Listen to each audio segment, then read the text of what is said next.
Oh, jadi sebenarnya banyak sih yang artinya yang harus diinin ya, menarik banget untuk membahas tentang fenomena terapi wicara di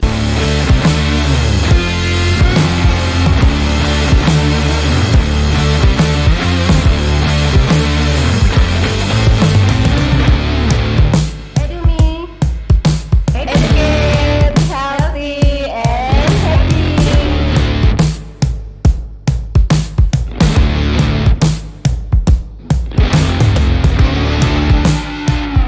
Assalamualaikum warahmatullahi wabarakatuh. Waalaikumsalam warahmatullahi wabarakatuh. Tabi Ya, pun, Bun. jumpa lagi di Edumi Podcast, edukasi mingguan RSUD Jenderal Ahmad Yani Kota Metro dalam edisi podcast. Sahabat Edumi, pada hari ini kita kembali mendatangkan tamu dari instalasi rehabilitasi medik, di mana sebelumnya kita sudah mendatangkan dua profesi lainnya, yaitu okupasi terapi dan fisioterapi. Dan profesi yang ketiga dari instalasi rehabilitasi medik adalah profesi terapi wicara. Beliau adalah Desiana Fitrika STR Kes. Selamat pagi Mbak Desi, apa kabar pagi ini? Alhamdulillah baik. Wah, cerah ceria. Alhamdulillah ya, kita kedatangan tamu yang cantik dan ceria. Beliau adalah profesional terapi wicara. Nah Mbak Desi, sebelum kita bahas lebih lanjut tentang terapi wicara, saya pengen tanya dong, sudah berapa lama sih di RSUD Jenderal Ahmad Yani Kota Metro ini? Aduh, lama banget ya. Wah, lama banget kan, sebelum saya deh. Alhamdulillah saya dulu waktu awal masuk di Metro ini adalah terapi wicara pertama. Di Kota Metro. Betul. Wow. Saya masuk Metro ini dari 2005. 2005. Jadi kurang lebih 19 tahun ya. Wah, udah keren. lama Sudah banget 19 saya. tahun di RSUD Jenderal Ahmad Yani Metro dan sudah menguasai nih medan RSUD Jenderal Ahmad Yani Metro ini ya. Insya Allah. Oke Mbak Desi, untuk di RSUD Jenderal Ahmad Yani Kota Metro sendiri, tapi dengan sekarang ada berapa orang sih tenaga terapi wicara ini? Oh, alhamdulillah sudah mulai ketambahan terapi wicara itu mulai 2 tahun ini. Oh, 2 tahun yang lalu udah ketambahan ya. teman. Jadi selama 17 tahun sendiri. Betul, Wah, sendiri. single factor 17 tahun, keren. Belum ada okupasi terapi, hanya ada fisioterapi dan terapi wicara. Jadi di rehabilitasi medik itu saya termasuk anak kedua ya. Setelah setelah fisioterapi baru ya. masuk ke terapi wicara. Alhamdulillah sekarang sudah ada terapi wicara lainnya namanya Pak Handoko. Oh ya, sekarang jadi berdua kami. Jadi berdua. insya Allah akan bisa lebih banyak lagi pasien yang bisa kami tangani karena tenaganya sudah bertambah. ada 2. Oke, Mbak Desi, jadi apa sih terapi wicara itu agar sahabat Edumi juga tahu seperti apa gambaran dari profesi terapis wicara ini? Oke. Untuk apa sih terapi wicara? Terapi wicara itu adalah tenaga kesehatan yang membantu menangani gangguan bahasa, bicara, suara, irama kelancaran, dan gangguan menelan. Nah, mungkin selama ini orang-orang itu yang diketahui terapi wicara itu yang ditangani hanya gangguan Bicara, bahasa dan bicara iya. pada anak. Iya, Karena saya memang juga kompleks ya, anak-anak sekarang tuh banyak banget kasus-kasus delay yang memang harus ditangani oleh terapi wicara. Nah, terus untuk menjadi terapi wicara juga Mbak Happy itu harus lulus pendidikan terapi wicara. ada sekolah khususnya. Ada D3 dan D4. Jadi orang tua di sini juga harus selektif ya dalam memilih terapis. Dipastikan apakah terapis itu memang menempuh pendidikan D3 atau sesuai, D4 sesuai dengan profesinya, atau memang sekarang juga banyak kan tenaga-tenaga memang yang mungkin bersertifikat. Tapi kalau untuk terapi wicara kami tekankan memang harus menempuh pendidikan formal ya. D3 dan D4. Mungkin di luar sana ada kursus-kursus terkait terapi wicara yang bersertifikat, tapi ya pilihlah terapi wicara yang menempuh pendidikan formal khusus profesi terapi wicara seperti itu ya Mbak Desi. Memiliki ijazah dan STR. Oh iya. Karena kita di rumah sakit tentu saja semuanya harus tersertifikasi dengan STR, SIP dan segala kelengkapannya ya. Oke. Nah, tadi kan dijelaskan ada bahasa, bicara, irama, menelan. Lalu yang dilatih untuk di terapi wicara itu apakah kesemuanya ataukah ada spesifikasi masing-masing? Oke, untuk bidang kasus yang ditangani itu bisa anak dan dewasa.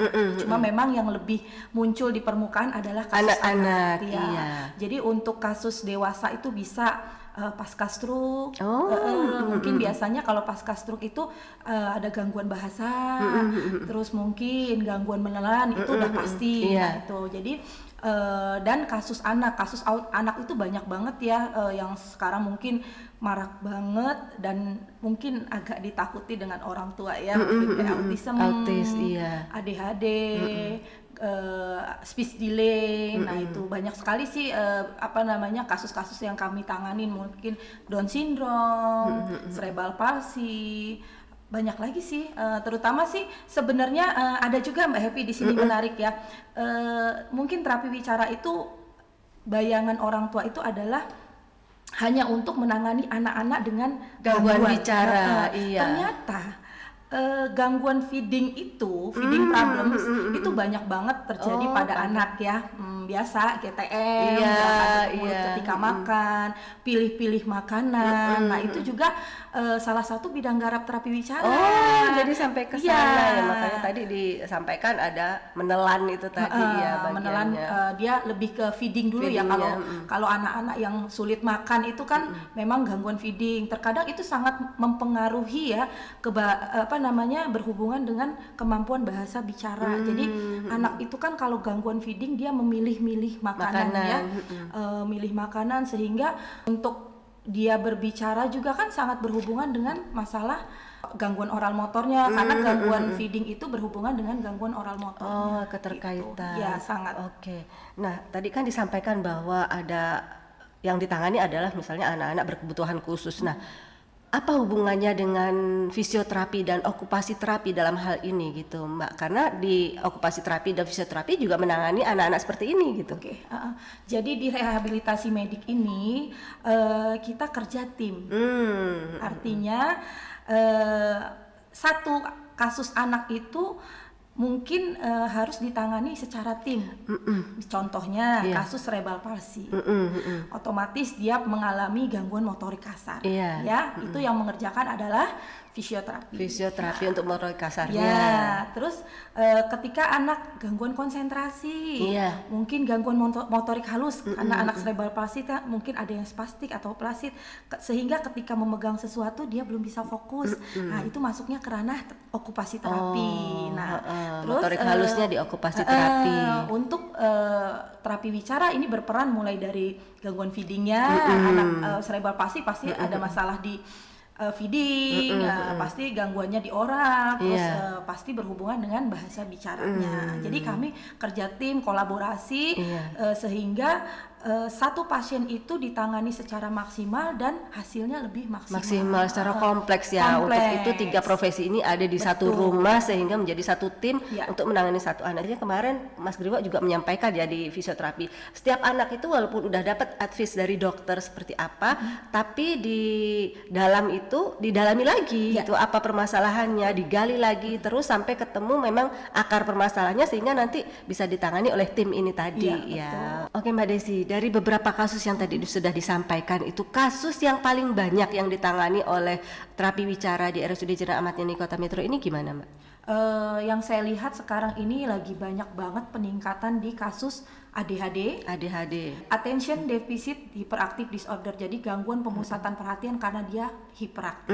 Hiperaktif ya. Sama ASD, Autism Spectrum Disorder. Nah, dan banyak sekali mungkin kalau kita di sini kan di Rumah Sakit Ahmad Yani ini penanganan untuk anak kasus cerebral palsy. Di rehabilitasi medik ini banyak banget muncul kasus-kasus cerebral palsy. Nah, itu jadi 3 itu sama mungkin satu tambahan speech delay. Speech delay. SD ya. Oke Mbak Desi, gimana sih prosedurnya? Sahabat Edumi mungkin bertanya, gimana prosedurnya agar mendapatkan pelayanan terapi di RSUD Jenderal Ahmad Yani Kota Metro ini? Anak itu memang kalau pertama kesini ini kita kebetulan kan ada poli tumbuh kembang ya, di Rumah Sakit Ahmad Yani. Mungkin awalnya kita ke poli tumbuh kembang dulu. Ke poli tumbang dulu. Di sana ditangani dengan dokter anak. Nah, setelah dari dokter anak, kalau memang ada indikasi anak ini memang membutuhkan terapi, biasanya dari poli tumbuh kembang itu dirujuk ke poli rehabilitasi medik. Nah, nanti di sana ketemu dengan dokter rehab medik dulu. Setelah itu nanti diobservasi sama dokter, baru nanti dokter menentukan terapi apa sih yang sesuai dengan kebutuhan si anak gitu. Jadi nanti baru masuk ke okupasi kah, terapi bicara kah, atau fisioterapi, nanti dokter yang menentukan. Jadi semuanya itu udah dipelajari dulu, anak tepatnya mendapatkan penanganan yang mana. Disesuaikan dengan kebutuhan anak setelah konsultasi dengan dokter rehabilitasi medik. Keren. Oke. Nah, Mbak Desi tadi sudah dijelaskan tentang beberapa hal untuk penanganan secara tim untuk anak-anak. Nah, untuk terapi bicara sendiri apa saja sih yang diajarkan, misalnya untuk kasus bahasa? Itu apa yang diajarkan kepada anak-anak? Kita lebih mengacu karena kebetulan kasus anak ya, jadi kita pakai play terapi bermain. Nah itu jadi untuk mengasah keterampilan, menstimulasi keterampilan berbicara anak. Jadi mungkin bisa dengan kartu, biasanya puzzle ya. Mungkin kalau orang tua awam ya melihat ketika anaknya di terapi bicara, apa sih kok cuma main-main terus mungkin tiup-tiup lilin apa, padahal semua itu pasti ada manfaat. Permainan atau terapi-terapi yang dilakukan di terapi wicara itu bukan sekedar main-main, walaupun kelihatannya kayak bermain, tapi itu memang sudah menjadi satu rule yang memang harus dilakukan untuk bisa pada akhirnya anak-anak yang terkendala bahasa atau bicara bisa kembali bicara. Nggak mungkin dong kita ajarkan anak bisa bilang bola, ayo bilang bola tanpa ada media. Pasti anak tidak akan tertarik. Terkadang dengan media aja anak itu masih terdistrak, masih tidak fokus dengan mainan. Jadi kita menggunakan puzzle itu fungsinya untuk apa? Menstimulasi anak agar anak itu tertarik nih. Kayak misalnya kasus-kasus autism, biasanya kan gangguan sosialisasi ya dan interaksi, sehingga ketika kita panggil atau kita minta dia untuk merespon kita, dia pasti kesulitan. Tapi ketika ada benda atau sesuatu yang membuat dia tertarik, aneh, itu biasanya anak akan tertarik, tapi tertarik dengan bendanya dulu. Ketika anak sudah mulai tertarik dengan benda, mulailah kita bisa menstimulasi dia untuk melihat sedikit responnya dengan kita, walaupun itu memang agak sulit ya. Gitu. Jadi bisa dengan media mainan, puzzle, dengan kartu flashcard, banyak banget tuh flashcard yang digunakan untuk terapi bicara, banyak kategori-kategorinya untuk mengembangkan kemampuan bicara si anak. Makanya itu ada sekolah formalnya ini ya, nggak main ya terapi bicara ini soalnya ya. Sekarang banyak nih Mbak Evi di media sosial tuh yang mengajarkan cara menangani terapi bicara anak di rumah. Betul, sangat-sangat bermanfaat dan banyak informasi yang bisa kita dapatkan di media sosial. Tetapi kita juga harus pastikan apakah yang dilakukan, yang kita tonton itu caranya itu cocok dengan anak kita. Tepat untuk anak tersebut. Terkadang kan mindsetnya orang tua sekarang ini, terapi bicara, ini dipijit-pijit lah apa segala macam. Nah, ternyata kan tidak semua anak membutuhkan pijatan seperti itu. Orang motor. Jadi kita sesuaikan untuk metode yang kita berikan sesuai dengan kebutuhan si anak. Bukannya kita main raba aja. Ternyata anak ini cuma gangguan bahasa. Terus kalau kita pijit orang motor, apa manfaatnya? Mungkin iya untuk mengarah ke artikulasinya nanti tapi kan kita tujuan utama pertama yang kita iniin setelah kita observasi dan lain-lain, apa sih goals yang mau kita dapatkan. Jadi tidak semua anak itu ditangani sama seperti yang ada di media sosial. Jadi betul kita harus banyak informasi yang kita dapatkan untuk penanganan anak kita, tapi tetap harus didampingi dengan tenaga ahli. Oh iya, Karena ketika iya. kita tidak didampingi dengan tenaga ahli, kita akan tersesat. Iya, bisa saja terapi yang dilakukan bukan terapi yang tepat untuk anak-anak kita. Malah jadi salah. Baik sahabat Edumi, itu tadi ya kuncinya, bahwa terapi yang dilakukan untuk setiap anak itu bisa berbeda-beda. Jadi harus dicari dulu akar permasalahannya dan akan diberikan terapi yang tepat sesuai dengan target yang akan dicapai. Iya. Karena target itu mungkin ada jangka pendek, ada jangka panjang. Betul, ya. jangka menengah, jangka panjang. Jadi jangka pendek itu 3 bulan, jangka menengah 6 bulan, jangka panjang 1 tahun sampai tidak terhingga sesuai dengan kemampuan dan perkembangan anak. Jadi tahapan-tahap ini harus dipahami oleh orang tua dan oleh keluarga, sehingganya nanti terapi yang di rumah, terapi yang di rumah sakit misalnya kan nggak lama, selebihnya adalah terapi di rumah yang melibatkan keluarga. Jadi memang kami di sini sebagai tenaga terapis itu tidak mengerjakan pasien, hanya mengerjakan terapi ya. Tapi setelahnya kami edukasi pasien. Iya. Karena waktu lebih banyak dengan orang tua. Di rumah. Setiap hari 24 jam. Dan terapis terbaik ingat adalah orang tua atau siapapun yang ada di sekeliling anak ini, bukan kami. Jadi artinya kami memang tenaga profesional. Nah, tapi kan kami kan tidak bisa membersamai mereka setiap hari 24 jam. Jadi butuh konsistensi kerjasama ya Mbak Epi untuk perkembangan anak. Artinya tidak memasukkan anak seperti baju kotor ke laundry mungkin masuk kotor langsung bersih itu. Kami hanya terapis, hanya manusia biasa. Artinya kami pasti memberikan yang terbaik, layanan terbaik untuk pasien. Tapi kembali kerjasama dan peran serta orang tua itu sangat penting, terutama yang akan mempengaruhi keberhasilan anak adalah pola asuh. Pola asuh di rumah. Kalau kita terapi nih, kita perbaiki nih perilakunya dan lain-lain. Di rumah sakit. Di rumah sakit hanya sekian jam, maksimal berapa jam di terapi? 30 menit. 30 menit Mas, 30 sampai 45 menit. Nah, itu. Jadi pas di rumah pola asuh tidak dirubah. Terutama kayak perilaku yang mungkin kan sudah pasti nih, kalau anak-anak yang dengan gangguan bahasa bicara tidak boleh nonton TV, main gadget, tapi dia berikan di rumah. Jadi ketika anak minta sesuatu tidak diberikan, pasti efeknya adalah tantrum. Nah, biasanya orang tua di sini yang tidak tahan dan tidak sabar menghadapi tantrumnya, sehingga sudah kasih. Ya sudahlah, kasih aja, penting diem, saya mau kerja yang lain. Nah, jadi kerjasama itu sangat penting, yang saya bilang itu untuk keberhasilan program terapi. Jangan nanti akhirnya kembali lagi yang disalahkan adalah terapisnya. Iya, udah terapi berbulan-bulan kok nggak sembuh-sembuh sih, nggak ada kemajuan gitu ya. Ternyata kan kita harus flashback, apakah terapinya sudah konsisten sesuai dengan jamnya, terus apakah orang tua mengulang program yang diberikan di rumah sakit. Nah, terus apakah orang tua itu merubah pola asuhnya di rumah. Insya Allah kalau ada kerjasama dan konsistensi dari orang tua, hasilnya pun akan lebih terlihat, akan lebih maksimalnya. Berapa lama nih rata-rata dari terapi wicara ini? Misalnya dari anak yang tidak bisa bicara pada akhirnya bisa mengeluarkan beberapa kata itu. Jadi kalau untuk, pasti itu pertanyaan besar. Iya. Setiap orang tua yang ingin melakukan intervensi untuk terapi ya. Berapa lama anak saya nanti bisa ngomong gitu kan? Di sini sih kembali lagi kita pasti punya program dan disesuaikan dengan kasusnya. Setelah kita observasi dan lain-lain, termasuk anak ini kira-kira prognosisnya ringan, sedang atau berat. Nah di sini juga kita harus menyesuaikan dengan kapasitas dan kemampuan si anak, Mbak Epi. Jadi artinya kita bisa memprediksi, tapi kembali lagi bagaimana kemampuan dan kapasitas anak ini mampu menjalankan program yang kita berikan dengan baik. Terkadang tantangan kita di awal itu adalah dramanya anak. Terapi kan nggak boleh ditungguin ya dengan orang tua.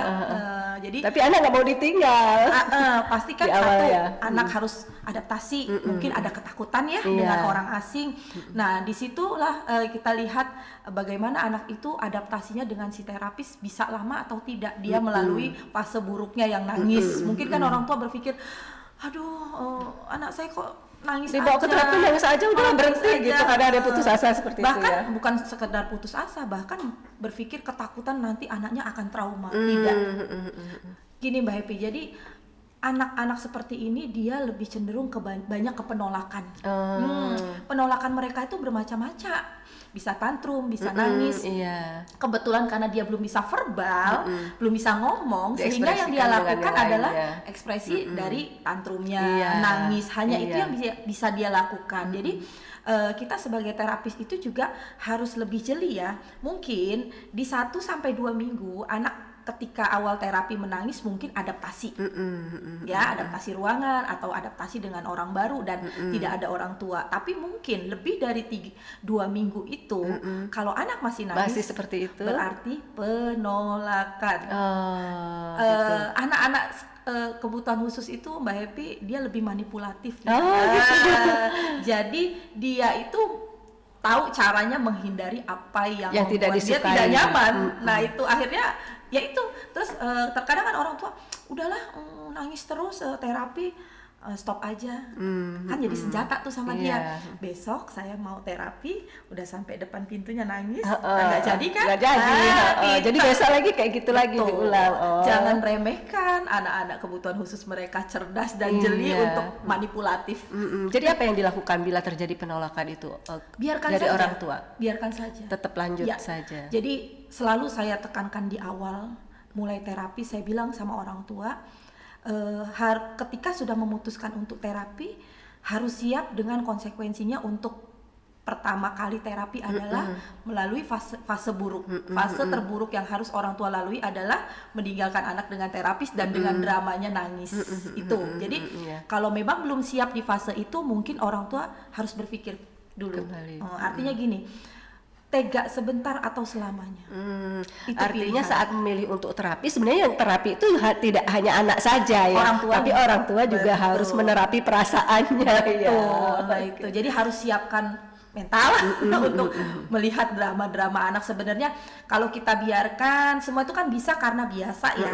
Artinya di sini ketika dia sudah biasa, anak itu kan akan memahami, oh ternyata terapi itu menyenangkan ya, hanya bermain, diajak bicara gitu loh, bukan sesuatu hal yang harus ditakutkan. Tapi ketika orang tua mereject ya, ketika anak nangis di dalam terus tidak dilakukan terapi, pasti mindset anak memang menakutkan di dalam itu, gitu. Padahal kan tidak. Makanya harus benar-benar ikhlas. Ayo serahkan anak 100% dengan terapis. Insya Allah kami memberikan layanan yang terbaik untuk semua pasien. Keren. Nah, Mbak Desi, jadi untuk setiap anak itu terapinya, targetnya tidak bisa disampaikan bahwa nanti sekian bulan, sekian kali terapi anak pasti sudah bisa bicara. Betul. Tapi setiap tahapan itu akan dievaluasi tahap apa yang berikutnya. 3 bulan. Sebenarnya kalau hanya kasus fistula itu nggak lama sih Mbak. Kurang lebih itu sekitar 3 bulan. Yang penting konsisten dan orang tua mau bekerja sama. Mungkin kalau kayak kasus yang berat itu sih yang agak kita mungkin kita bisa prediksi 6 bulan atau 1 tahun, tapi kembali lagi harus disesuaikan dengan kemampuan dan kapasitas anak. Itu yang paling penting. Iya, tidak bisa dipaksakan juga ya. Jadi Betul. melihat gimana perkembangan anak itu sendiri. Mbak Desi, kapan sebaiknya orang tua itu membawa anak ke terapi wicara? Betul ya. Jadi sekarang gini, banyak banget sih kasus-kasus face delay itu ya. Sebenarnya kita bisa mulai melakukan screening sedini mungkin. Nah, alhamdulillah sih saya perhatikan di sini sekarang puskesmas, posyandu dan bidan-bidan itu punya satu ini ya, tolak ukur mungkin kayak KPSP untuk screening gitu ya, anak. screening Jadi anak ya.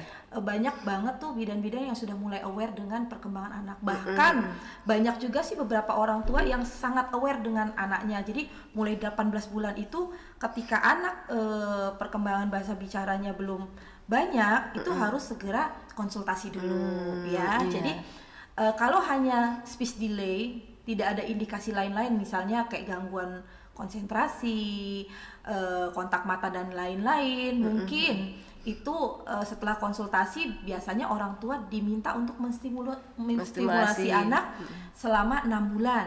Nah, kalau selama 6 bulan itu artinya dari 18 bulan ke 6 bulan, 24 bulan ya. Sampai usia 24 bulan si anak perkembangan bahasa bicaranya tidak berkembang juga, harus segera intervensi. Karena kita melihat fase ini ya, perkembangan masa emas perkembangan periode otak emas anak itu kan 0 sampai 5 tahun.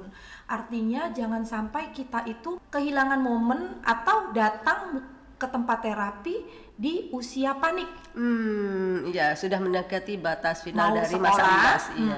besok mau sekolah, baru dia sibuk mau terapi. Baru memahami bahwasannya anak itu mengalami gangguan bicara. Nah, padahal sebenarnya di sini mudah ya, oke lah kalau di layanan kesehatan kita bisa di screening melalui KPSP dengan bidan. Tapi secara awam aja deh ya, mungkin karena keterbatasan nggak semua posyandu itu juga bisa melakukan screening KPSP itu. Nah, jadi secara awam mungkin yang bisa dilakukan orang tua adalah satu, membandingkan kemampuan bicara anak dengan usia yang sama, dengan sama-sama jenis kelamin. Kira-kira ketinggalannya lebih gak dari 50%. Kalau lebih dari 50% harus segera intervensi. Waspadalah. Betul. Jadi kita sebagai orang tua harus lebih aware dengan anak. Jangan menganggap itu hal yang biasa. Biasalah anakku pendiam gitu. Betul. Ya. Terus mungkin keturunannya bapaknya juga pendiam kok gitu. Dulu juga bapaknya kayak gitu. Betul. Gitu. Dan banyak sekali Mbak Happy orang tua itu yang denial. Iya, enggak lah, anakku enggak memiliki kebutuhan khusus kok gitu ya. Karena memang ketika kita denial itu akan menghambat kita untuk segera intervensi. Tambah lagi terkadang korban saudara, korban nenek, wis nanti juga bisa ngomong, ditungguin aja. Tungguin aja. Tanpa dia menunggu betul. Ketika menunggu itu tanpa memikirkan masa emasnya ini berjalan terus. Berarti semakin lama kita melakukan intervensi, berarti harus siap kehilangan momen yang makin panjang lagi. Karena di masyarakat kita juga ada kepercayaan bahwa anaknya itu kok jalan duluan atau tumbuh gigi duluan, maunya belakangan nggak apa-apa tungguin aja gitu. Seperti itu yang memang sebenarnya harus diwaspadai ya, karena di buku KMS sendiri di posyandu itu ada tahapan-tahapan perkembangan dari yang motorik harus sampai bahasa. Yang harus diperhatikan oleh sahabat Edumi semua. Jadi poin penting apa yang harus diperhatikan oleh keluarga apabila seorang anak mendapatkan terapi wicara di rumah sakit? Poin penting di ketika anak mengalami gangguan bahasa bicara adalah satu, tidak denial ya, harus menerima kondisi anak. Karena ketika kita sudah menerima kondisi anak, otomatis di situ semangat kita untuk mengejar ketinggalannya. Terus terbuka ya, ketika kita terbuka dengan siapapun, disitulah banyak informasi yang kita bisa dapatkan. Jadi ketika terapi di rumah sakit nih Mbak Happy, nah di situ saya lihat sering banget tuh pemandangan yang saya lihat adalah orang tua berkumpul. Berkumpul itulah di situ mereka saling memberikan semangat, saling sharing bagaimana penanganan anak di rumah, dan mungkin untuk yang lama bisa memberi semangat kepada yang baru ketika anaknya masuk masih nangis, udah Bu, nanti juga saling anteng. Anakku Anakku dulu nangis loh, sekarang udah anteng. Nah, jadi saling menguatkan. Jadi terbukalah, karena memang ketika kita terbuka di situ banyak banget informasi yang akan kita dapatkan. Mungkin akan jadi acuan kita untuk menambahkan apa sih selain terapi wicara yang harus saya lakukan ini, apa lagi gitu. Dan yang kita pasti, tidak sendiri ya, terutama yang tidak terbuka itu yang merasa dia sendiri. Tapi ketika dia terbuka, disitulah dia akan lebih semangat. Dan mungkin yang selama ini dia selalu membandingkan anaknya dengan anak normal, dia pasti stres. Tapi ketika dia melihat teman-teman yang lain, Oh, ternyata ada yang seperti saya, sehingga itu juga menguatkan dia untuk terus melangkah ke lebih baik. Lebih semangat ke lebih depannya. Dan yang pasti yang tadi kerjasama ketika sudah melakukan intervensi terapi wicara. Apapun terapi wicara, okupasi, kerjasama itu sangat dibutuhkan untuk keberhasilan program terapi. Jadi sebenarnya banyak sih yang artinya yang harus menarik banget untuk membahas tentang fenomena terapi wicara. Kita bahas ya lebih detail lagi di episode Edumi Podcast berikutnya. Oke Mbak Desi. Nah, untuk terapi wicara di RSUD Jenderal Ahmad Yani Metro ini apakah dalam pelayanannya di cover BPJS atau umum? BPJS Kan, dong. oh bisa ya. Bisa. Karena mungkin ini menjadi salah satu pertanyaan dari sahabat Edumi. Betul. Saya kayaknya kalau terapi wicara dalam jangka waktu lama tadi disampaikan tentu pembiayaannya besar kalau di ya, luar itu menjadi sangat mahal ya Mbak Happy. Iya, tidak semuanya kita bisa mampu. di cover dengan BPJS. Oke, terima kasih Mbak Desi atas penjelasannya sahabat Edumi.